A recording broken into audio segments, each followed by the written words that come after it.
Hi friends, இப்போ 2 டேஸா AK64 படத்தை பற்றின நியூஸ் தான் செம்ம வைரலாக போயிட்டு இருக்கு.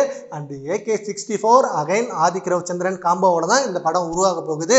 அஜித் சார் கிட்ட ஆதிக் அடுத்த கதையை சொல்லிட்டாரு.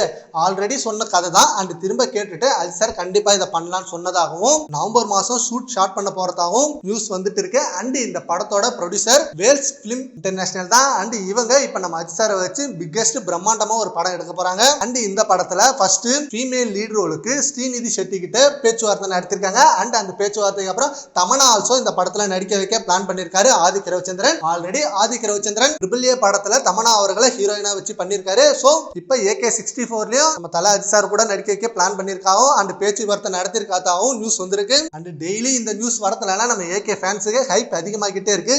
சீக்கிரம் அபிஷியல் சைட்ல இருந்து இந்த நியூஸ் கன்ஃபார்மா வரணும். இது உண்மையா இருந்தா இன்னும் நம்மளுக்கு செம்ம ஹாப்பியா இருக்கும். அஜித் சார் நவம்பர் மாசம் என்னோட அடுத்த படம் ஸ்டார்ட் பண்ண போறான். அண்ட் அது next year summer April or May இந்த 2 மாசத்துல ரிலீஸ் ஆகிடும் அப்படின்ற மாதிரி சொல்லியிருந்தாரு. அண்ட் நவம்பர் மாசம் இந்த படத்தோட ஷூட் ஸ்டார்ட் பண்ண போறாங்கன்னா கண்டிப்பா 1 மந்த் முன்னாடியே நம்மளுக்கு படத்தோட அனௌன்ஸ்மெண்ட் ரிலீஸ் ஆகிடும். ஸோ வெயிட் பண்ணி பார்க்கலாம். ஆகஸ்ட் அப்படி இல்லைன்னா அக்டோபர்ல நம்மளுக்கு கண்டிப்பா AK64 படத்தை பத்தின அப்டேட் ரிலீஸ் ஆகிடும். சரி, ஓகே ஃப்ரெண்ட்ஸ், இப்போ AK64 படத்துல தமன்னா அவர்களை நடிக்க வைக்க பிளான் பண்ணி பேச்சுவார்த்தை போயிட்டு இருக்கு. அதை பத்தி உங்க ஒப்பீனியனை நம்ம கமெண்ட் பாக்ஸ்ல கமெண்ட் பண்ணுங்க. Thank you friends.